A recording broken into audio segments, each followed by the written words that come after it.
Hey friends, we have a new IPO starting 21st December and hopefully this is the last IPO of this year. It is the IPO of CMS Infosystem. It is India's largest cash management company. So what exactly is cash management? We will first try to understand the business of the company, its promoters, competitive landscape, and then we'll look at the key risk for CMS Infosystem. Then we'll cover the financials, IPO details along with valuation and finally conclude if I will apply for this IPO or not. Alright, let's get started. CMS Infosystem is India's largest cash management company based on number of ATM points and number of retail pickup points. It is also one of the largest ATM cash management companies as of FY21.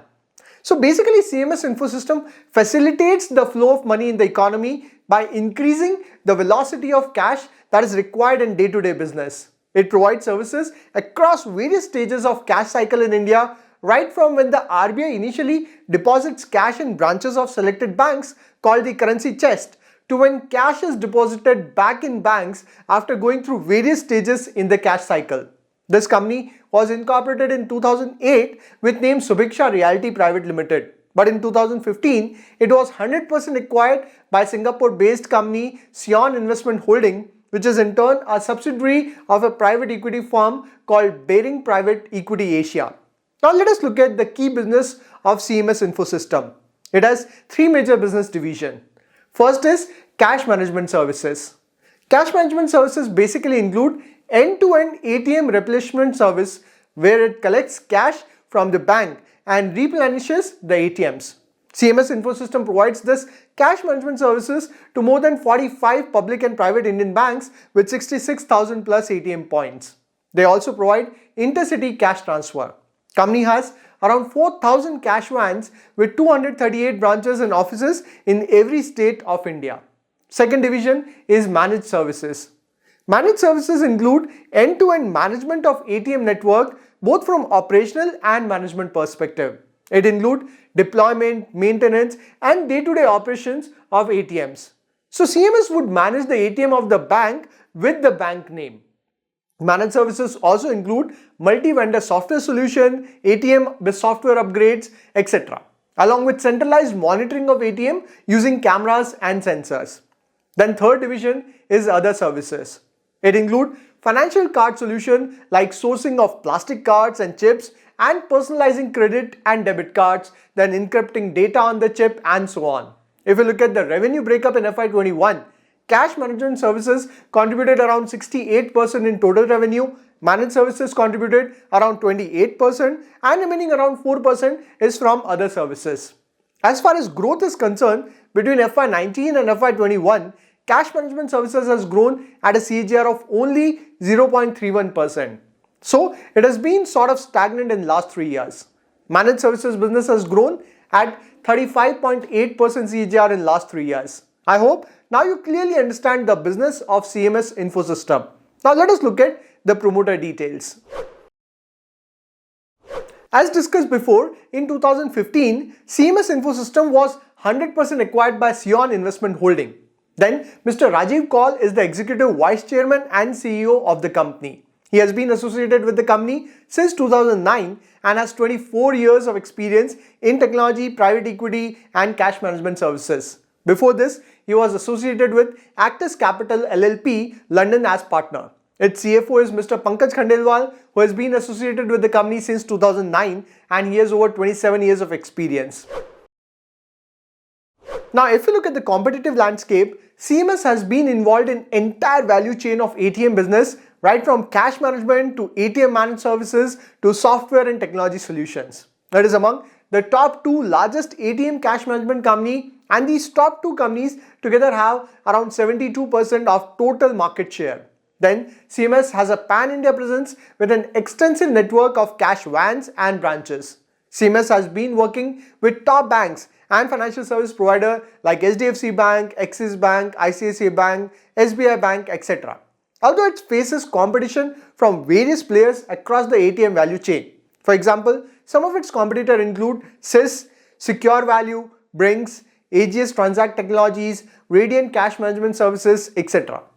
So far, we have discussed the positives about the bank. Now let us look at the key risk. Company has mentioned in the RHP that one of its key risks is that the Indian government and RBI are focusing on greater adoption of cashless and digital payment in order to reduce the dependency on cash. Now there is no doubt that India is a huge country and predominantly a cash-driven economy. But things are changing rapidly in the Indian financial system. Especially, the UPI system has revolutionized the way Indians transact. Today, the money transactions are happening using mobile phones and apps, and it is increasing at a rapid rate. On top of that, the increasing usage of credit card reduces the use of cash as payment method. Then launch of initiatives like GST has further formalized the economy and resulted in shift from cash payment to digital or cashless payment. This has resulted in less need for cash to be transported from one place to another, as well as reduction in total number of ATM deployment. To be really honest, I won't be surprised if 15-20 years down the line, the ATM machines become completely obsolete like the old STD-ISD PCO booths. Although there is still a long way to go. I think that the future is digital and cashless, and the Indian government is very clear about digitization and reduction of cash circulation in the economy. And that is clearly a big threat to CMS Info System. And let's not forget that RBI is also planning to launch its digital currency in the near future, and this would eventually kill the cash circulation. If you look at the revenue, company revenue has grown from 1,159 crore in FY19 to 1388 crore and then slightly fell down to 1321 crore in FY21. Its revenue till August 21 stood at 629 crore. Its net profit has grown from 96 crore in FY19 to 134 crore and then 168 crore in FY21. Its profit till August 21 stood at 84 crore. So profit growth has been good. Company ROE has been decent over the last 3 years and latest ROE is 17.12% in FY21. So profitability is also decent. Overall, the financials are looking decent. CMS Info System IPO window is between 21st December till 23rd December. Its IPO price band is between 205 to 216 rupees. Face value of each share is rupees 10. Market lot is 69 shares and minimum investment is rupees 14,904. This IPO issue size is rupees 1100 crore, out of which the entire 1100 crore is offered for sale where promoters are selling their stake. After this IPO, promoter stake in the company would reduce from 100% to 65.59%. So promoters are cutting around 1/3 of their stake in this OFS. Then retail quota is 35%, QIB quota is 50% and HNI quota is 15%. If you look at the valuation, at a higher price band of rupees 216, CMS Info System market cap would be around 3,197 crore. As per its FY21 earning, company would be valued at a PE ratio of 18.96. And if you look at the annualized earning for FY22, the PE ratio would be 15.77. Now this valuation is looking very reasonable.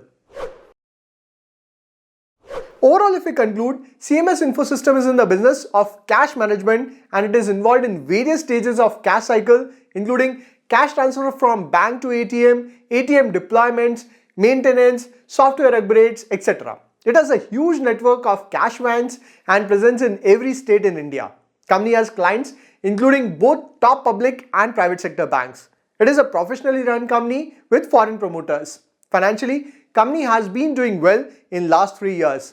So fundamentally the company is looking good.